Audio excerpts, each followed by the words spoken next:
जी जनाब, once again welcome back after a break. और इस वक्त जो हमारे साथ मेहमान मौजूद हैं, बड़ा हमें सुनकर अच्छा लगेगा क्योंकि वो बड़ी एक अच्छी चीज़ों के बारे में डिस्कस करेंगे। ज़ाहिर है ख़ास तौर पे ख़वातीन, अगर बात आती है आपकी खूबसूरती के हवाले से, आपकी जो स्किन के हवाले से, और हमें सबसे ज़्यादा स्किन में 2 से 3 चीज़ों का प्रॉब्लम रहता है। ख़ास तौर पे हम लड़कियां एक्ने को रो रही होती हैं, और अब तो सिर्फ ख़वातीन ही नहीं बल्कि मर्द हजरात के साथ भी ये इशू बड़ा नज़र आ रहा होता है कि जी उनके फेस भी जो है वो एक्ने से भर गए होते हैं, और वो यही सोच रहे होते हैं कि इसको किस तरह से अब ट्रीट कराया जाए। तो आज हम थोड़ा सा इस बारे में बात करेंगे। एंड अगेन दूसरी चीज़ जो होगी वो है पिगमेंटेशन, कि पिगमेंटेशन भी जो हो जाती है, थोड़ी सी एज हम ख़वातीन की अगर बढ़ती है तो वो झाइयाँ हो जाती हैं, अलग अलग से स्पॉट्स हो जाते हैं। और ज़ाहिर है ये चीज़ ऐसी है कि इसको आप सिर्फ ट्रीट ही करा सकते हैं, और इसके बारे में आपको प्रॉपर नॉलेज होनी चाहिए। आप सही डॉक्टर से कंसल्ट करें। इसीलिए आज हमने यहाँ पर लेज़र एंड स्किन एक्सपर्ट को यहाँ पर दावत दी है। वो हमें बहुत ही अच्छे अंदाज में प्रॉपर तरीके से बताएंगे भी और समझाएंगे भी कि अगर ये चीज़ें हैं तो क्यों हैं, इनकी वजह क्या है और इनको कैसे ट्रीट किया जा सकता है। तो आइए वेलकम करते हैं। हमारे साथ यहाँ पे मौजूद है डॉक्टर मुबशर दाहा। अस्सलाम वालेकुम जी। वालेकुम सलाम सर, कैसे हैं आप? आई एम गुड, अल्लाह का शुक्र है। बिल्कुल ठीक ठाक। Thank you so much for coming here. सबसे पहला तो मेरा भी पर्सनल और मेरे ख्याल से जितनी भी ख़वातीन होंगी उनका ये सवाल होगा कि ये एक्ने, सबसे पहले बताएं ये है क्या चीज़ और ये क्यों नमूदार हो जाता है? एक्नी का बड़ा सिंपल सा है कि एक्नी जो है वो जो हमारे फेस पे पिंपल्स बन जाते हैं जी। और मोस्ट ऑफ द टाइम ये हमारी डिजीज़ है यंगस्टर्स की। आप देखें कि जो हमारी यंग फीमेल्स हैं या यंग मेल्स हैं तो उनमें एक्नी के लिए आपके फेस के ऊपर पिंपल्स बनते हैं। एक तो ये, और दूसरा ये है कि एक्नी की जो प्रेवलेंस होती है वो फेस, बैक और आपकी फ्रंट चेस्ट पे हो सकती है, बट 90% 95% इसकी जो प्रेजेंस होती है वो फेस के ऊपर होती है। ठीक है। और मोस्ट ऑफ द टाइम जब आफ्टर प्यूबर्टी, जब आपकी बॉडी में चेंजेस आ रही होती हैं तो उसके बाद इसके होने के चांसेस बढ़ जाते हैं। अच्छा। हाँ जी। और ये होता है कि इसमें आपका एक्नी की रीज़न क्या बनती है कि आपकी सीबम प्रोडक्शन बढ़ जाती है, जिसमें बैक्टीरियल इन्फेक्शन होती है, तो वो फिर पिंपल्स बन जाते हैं आपके। लेकिन अच्छा, एक डॉक्टर साहब एक और चीज़ देखी जाती है, अक्सर लोगों की शिकायत होती है कि जिनकी ऑयली स्किन होती है उनको ज़्यादा ये शिकायत रहती है कि हर ज़ाहिर टीनेज से, जैसे अब आपने बात की कि वहीं से तो आगाज़ होता है बेसिकली, तो वो सबसे ज़्यादा शिकायत करते हैं रादर देन जिनकी स्किन ड्राई है। ये क्या रीज़न है? फर्स्ट ऑफ ऑल तो आई वुड अप्रिशिएट मिस समरा कि आपको एक्नी के बारे में काफ़ी चीज़ें पता है कि you are saying oily skin के बारे में आप बता रही हैं। तो ऑयली स्किन में ये होता है, एज आई टोल्ड यू, कि जी कि हमारे यहाँ जो एक्नी की रीज़न बनती है वो सीबम प्रोडक्शन होती है। जो ऑयली स्किन आप बात कर रही हैं तो उसमें ये होता है कि सीबम प्रोडक्शन बढ़ जाती है। अच्छा। जिसमें फिर बैक्टीरियल इन्फेक्शन होती है एंड दैट काजेज एक्नी। ठीक है। और उसके बाद फिर हम जो रीजंस बताइए मैंने आपको कि उसकी जो रीज़न है वो ये है कि आपकी प्यूबर्टी के बाद चेंजेस आती हैं। दूसरा ये होता है कि आपकी एज होती है उसमें ये एक्नी बढ़ जाती है। और एक चीज़ ऑडियंस को बताना बहुत ज़रूरी है वो ये है कि एक्नी होती है, हम उसको ट्रीट कर देते हैं, ठीक है, वो बिल्कुल ठीक हो जाती है, लेकिन वो दोबारा हो सकती है। यस। तो nothing to worry about that. Acne की ऑप्शन हमारे पास यही है, या सोल्यूशन हमारे पास यही है कि एक्नी का हम ट्रीटमेंट करेंगे और वो ठीक हो जाएगी, और उसके बाद दोबारा भी हो सकती है। और मतलब घबराने की बात नहीं है, घबराने की जरूरत नहीं है जी।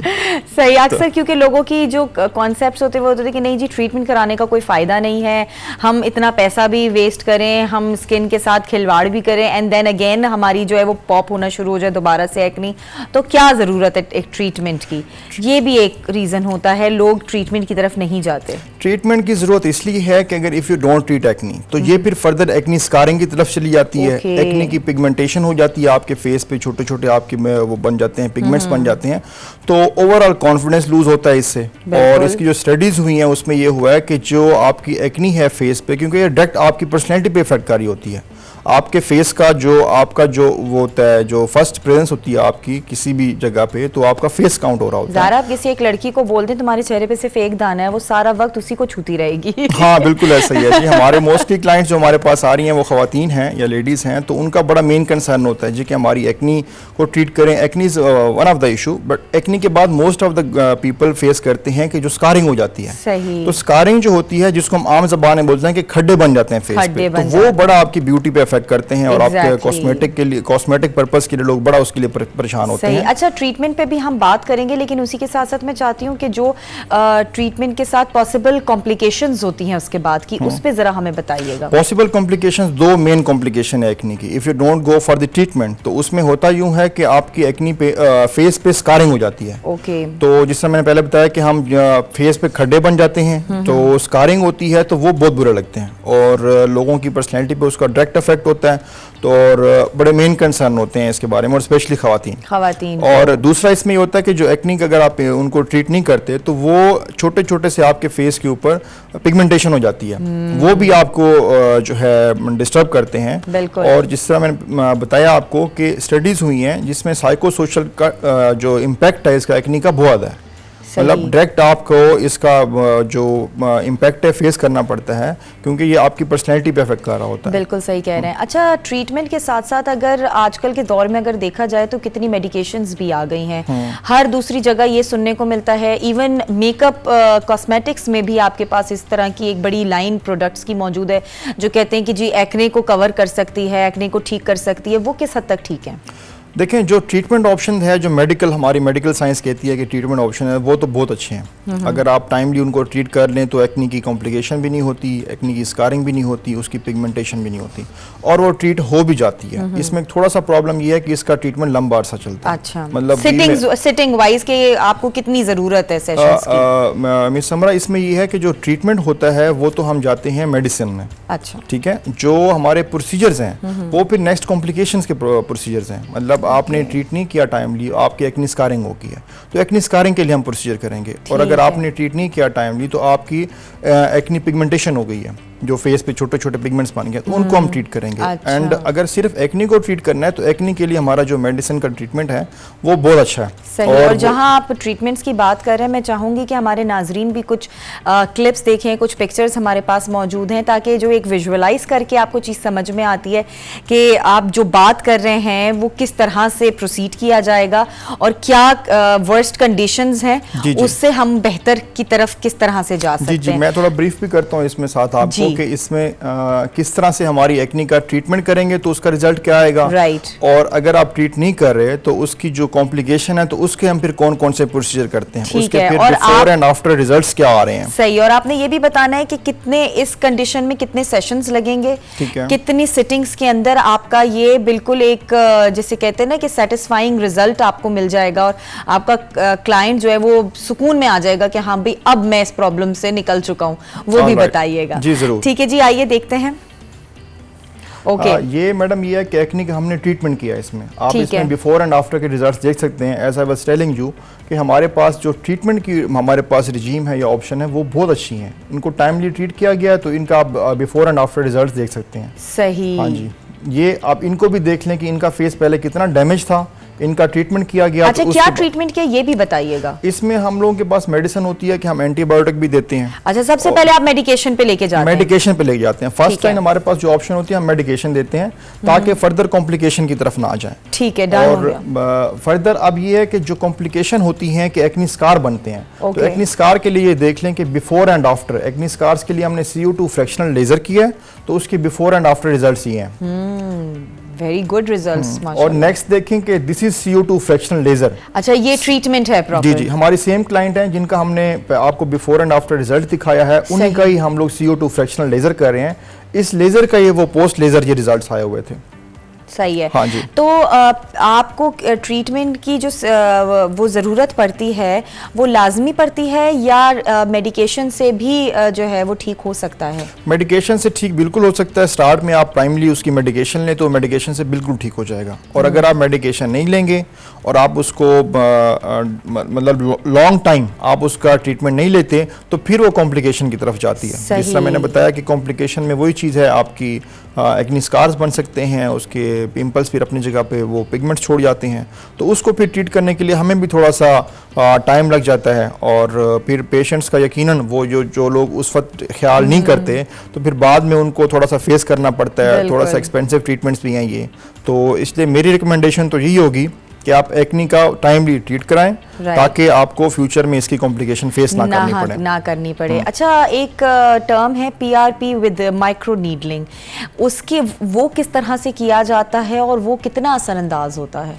पीआरपी माइक्रो नीडलिंग हम लोग एक्नी स्कारिंग के लिए भी करते हैं। और पीआरपी हम करते कैसे हैं? पीआरपी में हम ये करते हैं कि ब्लड ड्रॉ करते हैं, जिस भी हमने पेशेंट का या क्लाइंट का पीआरपी करना हो, तो उसमें से प्लेटलेट रिच प्लाज्मा हम अलग कर लेते हैं। ठीक है। तो उसके बाद ये होता है कि हम प्लेटलेट रिच प्लाज्मा जो होता है उसको अलग करने के बाद हम वो डिपेंड करता है कि जी कि वो हम किस पर्पज़ के लिए कर रहे हैं। अगर हम उसको पिगमेंटेशन के लिए कर लें तो उसको हम थोड़ा सा इंजेक्ट भी करते हैं और साथ माइक्रो नीडलिंग भी करते हैं। अच्छा। और अगर हम एक्नी स्कारिंग के लिए कर रहे हैं तो उसको हम फिर इस तरह करते हैं कि उसको हम सिर्फ उसको माइक्रो नीडलिंग के साथ चेहरे पे ऑब्जॉर्व कर देते हैं। सही है। तो हमारे पास वीडियो भी मौजूद है, वो भी हम चलकर देखते हैं कि किस तरह से पीआरपी विद माइक्रो नीडलिंग की जा रही है, तो आपको अंदाजा हो जाएगा कि कितनी इफेक्टिव और किस तरह से इसका प्रोसीजर होता है। ये देखें जी, सबसे पहले ये जिस तरह से डॉक्टर साहब ने बताया आप इंजेक्ट कर रहे हैं। जी बिल्कुल इंजेक्ट करें। इनका पिगमेंटेड एरिया जो होता है उस पर हम इंजेक्ट करते हैं and this is very much effective. इसका रिजल्ट ये है कि ये परमानेंट सोल्यूशन है इसका पिगमेंटेशन का, मतलब ये फिर दोबारा नहीं होती? फिर दोबारा नहीं होगी, but it depends on the intensity of pigmentation. उसके अकॉर्डिंगली इसके सेशन रिक्वायर्ड होते हैं। ओके। इसमें हम देखेंगे कि इसके कितने सेशंस रिक्वायर्ड हैं, वो डिपेंड करता है कि आपकी जो पिगमेंटेशन है या मिलाजमा है वो कितना ज्यादा आपके फेस पे है। सही है। और उसके बाद फिर आप उसी के आगे माइक्रो नीडलिंग की तरफ माइक्रो नीडलिंग, अभी माइक्रो नीडलिंग की भी हमारे पास वीडियो है, अगर ये दिखाएं। माइक्रो नीडलिंग की भी वीडियो है हमारे पास। ये देखें जी, हम लोग पीआरपी के साथ ही ये माइक्रो नीडलिंग कर रहे हैं। हाँ, ये बिल्कुल बारीक सी एक नीडल होती है और ये टेंशन लेने की बात नहीं, ये पूरा फेस एरिया जहाँ पे भी करना होता है ये नम किया जाता है पहले। हाँ जी बिल्कुल। उसके बाद ही ये इंजेक्ट और ये नीडलिंग की जा रही होती है, तो इसमें घबराने वाली बात नहीं है कि हम देखकर डर जाए। जी बिल्कुल। Very safe and very secure और पेनलेस होता है। पेनलेस होता है क्योंकि हम नमिंग कर लेते हैं तो इसलिए पेनलेस होता है। यूने सीन के हमारे जो क्लाइंट थी तो उनको बिल्कुल भी पेन नहीं हो रहा था, इवन ड्यूरिंग इंजेक्शन भी उनको पेन नहीं हो रहा था और माइक्रो नीडलिंग करते हुए भी पेन नहीं हो रहा था। सही है। अच्छा, एक और आपकी टर्म थी, उस पे भी हम जरा बात कर लेते हैं। वो क्यू करके क्या आपकी थी नीडलिंग? क्यू नीडलिंग है क्या? Q switch laser, that is done for the melasma. तो अच्छा। पिगमेंटेशन के बारे में अगर मैं थोड़ा सा ब्रीफ कर दूं, if you allow. Please please. तो पिगमेंटेशन ये होती है कि इसको हम मेडिकल टर्म में मिलाजमा बोलते हैं। मिलाजमा। और जो फेस पे पिगमेंटेशन हो जाती है और आम जबान में उसको छाया बोलते हैं। फ्रैकल्स, छाया जो होती है, these are one of the same things। सही। तो उसका ये होता है कि वो उसकी रीजंस पहले मैं आपको थोड़ा एक्सप्लेन कर दूं कि वो होती क्यों है। सबसे बड़ी रीजन ये है कि आपका सन एक्सपोजर। हाँ। पहले तो हमारी जो पब्लिक में ये बात बड़ी मशहूर है कि जी कि आप सन एक्सपोजर लें आपकी विटामिन डी प्रोडक्शन होगी। दिस इज एब्सोल्युटली राइट, मैं इस बात से एग्री करता हूँ। But sun exposure in morning time, जो मतलब उसके लिए भी एक टाइम रिक्वायर्ड है कि हाँ जी एक स्पेसिफिक ये टाइम है जिसपे आप सन बर्न हो सकते हैं। सन का एक्सपोजर लेंगे 7 to 9 AM, this is recommended internationally. सही है। उस वक्त आप 10 से 15 मिनट के लिए, नॉट मोर देन दैट, 7 से 9 बजे तक 10 से 15 मिनट के लिए सन एक्सपोजर लें। That is effective and useful for vitamin D production. After that जो आपके अल्ट्रावायलेट रेज है उनकी इंटेंसिटी बढ़ जाती है। That is damaging for your skin. उसी की वजह से आपकी पिगमेंटेशन होती है, आपके फेस पे रिंकल्स आते हैं, एजिंग साइंस आते हैं, स्किन डैमेज होती है। सही। उसकी जो रीजंस हैं, जो मैं पिगमेंटेशन के रीजन बता रहा हूँ, फर्स्ट सन एक्सपोजर, सेकंड आपका है प्रेगनेंसी। ओके। जो भी आप खवातीन या लेडीज हमारी प्रेग्नेंट होती हैं तो प्रेगनेंसी इंड्यूस मिलाजमा कहते हैं हम उसको, तो उसमें हो जाता है, दैट इज नेचुरल, क्योंकि उसमें आपकी बॉडी में हार्मोनल चेंजेस आ रही होती हैं, तो हार्मोनल चेंजेस की वजह से वो आपको पिगमेंटेशन हो जाती है। तो आफ्टर जो डिलीवरी तो हम फिर उसका ट्रीट करते हैं, लेकिन वो थोड़ा टाइम ले सकता है आपकी ट्रीटमेंट, मतलब ये कि इट में टेक 6 months, 1 year, 2 year, उसका ट्रीटमेंट ऑप्शन अवेलेबल है और ट्रीट हो भी जाता है, लेकिन थोड़ा सा वो स्टबर्न होता है तो वो थोड़ा टाइम लेता है ट्रीटमेंट के लिए। तीसरी हमारे पास जो इसकी मेन रीजन है वो है हमारी ओरल कॉन्ट्रासेप्टिव पिल्स। ठीक है। ठीक है। तो उसको ये करते हैं कि उसमें भी हमारी बॉडी में हार्मोनल लेवल डिस्टर्ब होता है, प्रोजेस्टेरॉन और एस्ट्रोजन, वो उसका लेवल डिस्टर्ब होता है, जिसकी वजह से फिर अगेन आपके फेस पे मिलाजमा या पिगमेंटेशन हो जाती है। उसका भी ट्रीटमेंट ऑप्शन हमारे पास वही है कि हम जो है, एक तो ये कि हम वो चेंज करेंगे ऑप्शन हमारी जो हमारे पास ऑप्शन है। ओनली प्रेगनेंसी है जिसको अनअवॉइडेबल सिचुएशन हो जाती है, वो उसके बाद ही करना उसके बाद ही ट्रीट करना होता है, उससे पहले हमारे पास ऑप्शन नहीं है कि हम उसको ट्रीट करें, और वो एक नेचुरल प्रोसेस है जिसमें वो होती है, वो अनअवॉइडेबल है। ओके, तो उसको हम वो नहीं कर सकते। दूसरे जो हमारे पास दो रीजन हैं इसकी, सन एक्सपोजर और जो हमारे पास मैंने आपको बताया कि ओरल कंट्रासेप्टिव पिल्स हैं हमारी, उनको हम चेंज कर सकते हैं। अच्छा, और इसका हमारे पास फर्दर जो ट्रीटमेंट ऑप्शन है इसकी पिगमेंटेशन की, वो ये हैं कि हम फर्स्ट ऑफ ऑल तो सन एक्सपोजर से अवॉइड करें और सन स्क्रीन यूज़ करें, और सन स्क्रीन जिसको आम वर्ड में हम यूज़ करते हैं sun block, right, sun block use करें, और वो सन ब्लॉक यूज़ करें जिसका SPF मोर देन 30 हो।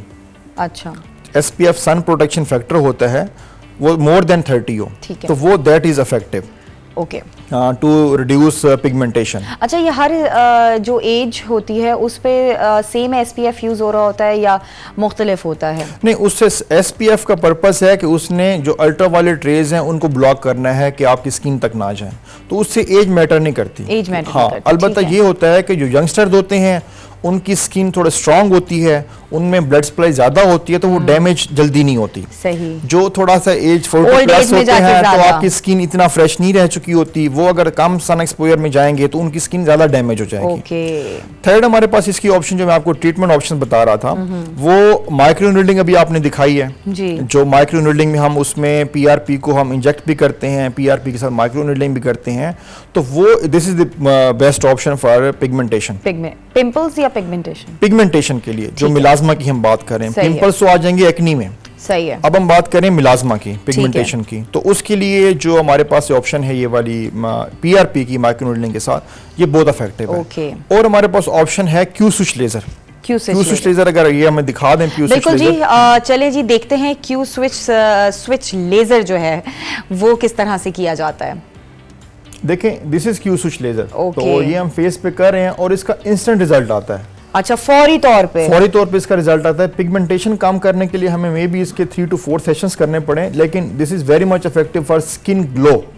ये नहीं होता कि सिर्फ हम पिगमेंटेड एरिया पे करते हैं, ये पिगमेंटेड पूरे फेस पे किया जाता है और इससे स्किन आपकी फ्रेश भी होती है और स्किन ग्लो में भी इजाफा होता है। अच्छा। And same goes for micro needling. Micro needling हम सिर्फ पिगमेंटेड एरिया पे नहीं करते, पूरे फेस पे करते हैं, तो उससे जो अगर एजिंग साइंस आ रहे हैं वो बेहतर हो जाते हैं, रिंकल्स हैं वो बेहतर हो जाते हैं, और आपकी स्किन जो है रिजुविनेट करती है, ब्लड सप्लाई बढ़ती है, तो उसमें आपकी जो स्किन है वो फ्रेश हो जाती है, ज्यादा यूथफुलनेस की तरफ चली जाती है। सही। अच्छा, इसमें एक और एक प्रोसीजर होता है जिसमें पीलिंग ऑफ भी की जा रही होती है स्किन। पीलिंग ऑफ बिल्कुल, you are absolutely right. So I was saying कि आपको डर्मेटोलॉजी के बारे में बहुत कुछ पता है जी। हाँ, तो बस ये नॉलेज रखनी पड़ती है क्योंकि जरूरत कभी भी पड़ सकती है। बिल्कुल, यू आर राइट। हमारे पास भी हमारी क्लाइंट्स आती हैं तो वो बहुत कुछ पढ़ के आई होती हैं, और मोस्ट ऑफ देम वो डिफरेंट डॉक्टर्स के पास से होके आ रही होती हैं, उनको पता होता है जी माइक्रो नीडलिंग क्या है, PRP क्या है, फर्दर मैं आपको भी एक्सप्लेन करूंगा मेसोथेरेपी क्या है। ओके। तो फर्स्ट हम जाते हैं पीलिंग की तरफ। Peeling is also effective for melasma pigmentation. उसमें सिंपल हम पीलिंग करते हैं जिससे स्किन ऊपर वाली पील ऑफ होती है, पील ऑफ हो जाती है, मतलब डेड स्किन निकल जाती है। डेड स्किन और जो पिगमेंटेड स्किन होती है वो निकल जाती है। पिगमेंटेशन में होता यूं है कि आपके हमारे यहाँ अंदर स्किन के अंदर सेल्स होते हैं मेलानोसाइट्स, जो कि प्रोड्यूस करते हैं एक सब्सटेंस जिसको मेलानिन बोलते हैं। मेलानिन की प्रोडक्शन बढ़ जाती है तो वो आपकी पिगमेंट काज करता है। इसी तरह से इसके जो ट्रीटमेंट ऑप्शन हैं वो मैंने आपको बताई हैं। केमिकल पील इसको हम बोलते हैं, जो पीलिंग की आप बात करी हैं, this is also one of the option to treat melasma या पिगमेंटेशन। फर्दर आ जाते हैं मेसोथेरेपी की तरफ, जो मैंने आपको बताया है। मेसोथेरेपी में ये होता है कि हम लोग डिफरेंट सीरम्स जो हमारे पास अवेलेबल हैं, एक्स्ट्रा लाइटिंग सीरम्स हैं हमारे पास, हाइलुरोनिक एसिड है, ठीक है, इनको मिक्स करके हम लोग स्किन में इंजेक्ट करते हैं, as I was injecting PRP। तो उसमें जो पिगमेंटेशन के लिए हम ये जो सीरम्स इंजेक्ट करते हैं जिसको हम मेसोथेरेपी बोलते हैं, ये भी बहुत इफेक्टिव है। अच्छा। और ये भी आपकी स्किन ग्लो इंप्रूव करते हैं और अंदर जाके जो मेलानिन की प्रोडक्शन की वजह से पिगमेंटेशन हुई होती है उसको रिड्यूस करते हैं और आपकी जो स्किन है उसको मजीद बेहतर करते हैं। सही। वन थिंग जो यहाँ पे बताना बहुत जरूरी है, जी। वो CO2 फ्रैक्शनल लेजर और PRP के लिए इनका डाउन टाइम है for 1 week CO2 fractional laser. अच्छा। और PRP का है 48 to 72 आवर्स, जिसको हम कह सकते हैं 3 डेज।